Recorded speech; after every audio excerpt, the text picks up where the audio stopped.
Hoy nos vamos a sumergir en un verdadero tesoro de la historia marítima, la obra maestra que Cornelis van Dijk publicó en 1697. Es un libro que, fíjense, a través del arte de construir barcos, ayudó a cimentar nada menos que un imperio. Miren, Van Dijk arranca su obra con esta declaración, que es, bueno, toda una declaración de intenciones. Desde el principio nos deja clara su misión.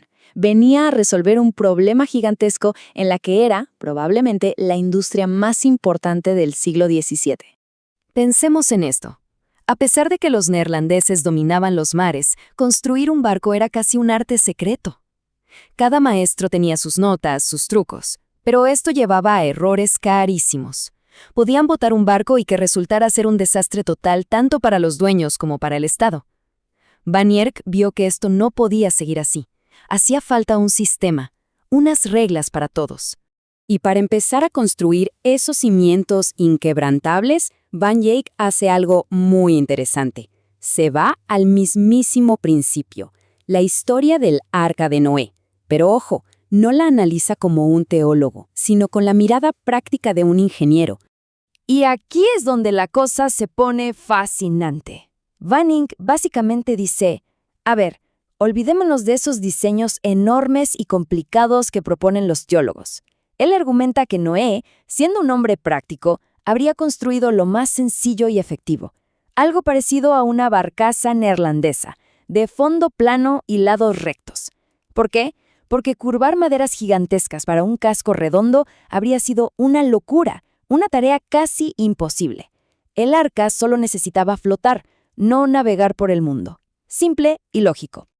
Pero Van Dijk no se queda ahí. Usa otras leyendas de la antigüedad para marcar un contraste tremendo entre esos barcos opulentos y poco prácticos del pasado y las eficientes máquinas de trabajo que eran los barcos de la flota neerlandesa. Nos habla, por ejemplo, del increíble barco del rey Hierón de Siracusa, una cosa de no creerse, un palacio flotante con castillos, establos, jardines, un lujo total. Pero justo después de describir esta maravilla, Van Dijk, siempre pragmático, nos dice por qué estos diseños, en el mundo real del comercio y la guerra naval, simplemente no servían. Y esta tabla lo resume perfectamente. Los barcos antiguos eran impresionantes, sí, pero dependían de remos y no estaban hechos para el océano abierto. Les faltaba tecnología clave, como un timón en la popa para poder maniobrar bien o velas avanzadas para viajes largos. El diseño neerlandés, en cambio, estaba obsesionado con una cosa, la eficiencia y la rentabilidad. Querían barcos que pudieran cruzar el mundo y volver cargados de riquezas. Bien, entonces, ¿qué motivó a Van Dijk a tomarse el pesado trabajo, como él lo llamaba, de escribir todo esto? Bueno, la respuesta está en su propia vida. Y este es el punto clave. Van Dijk no era un académico de escritorio, era un artesano que empezó a los 12 años.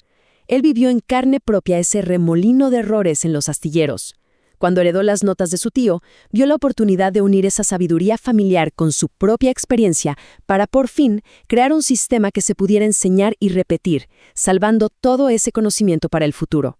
Y claro, este sistema no era solo para hacer mejores barcos y ya. El libro de Van Dijk era, en realidad, el manual de instrucciones del motor económico que movía a toda la República Neerlandesa.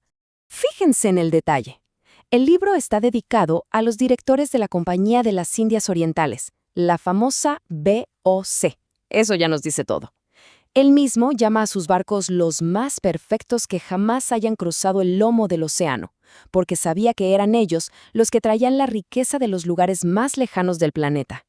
Y para que nos demos una idea de la escala de la que estamos hablando, Van Dijk menciona que un solo mástil, uno de buena calidad, podía llegar a costar 1000 ducatones en Ámsterdam, una auténtica fortuna para la época. Es que estos barcos eran inversiones de capital enormes. Van Dijk nos da las cifras para un barco pesquero típico, y solo la mano de obra costaba unos 800 florines. El costo total se iba a los miles. La construcción naval no era un simple oficio, era un negocio a lo grande. Así que, al poner todo este conocimiento por escrito, al crear un método, Van Dijk ayudó a que ese motor económico fuera mucho más fiable, más eficiente y, por supuesto, mucho más rentable. Su trabajo sentó las bases, literalmente, para los barcos que mantuvieron el dominio neerlandés en todo el planeta.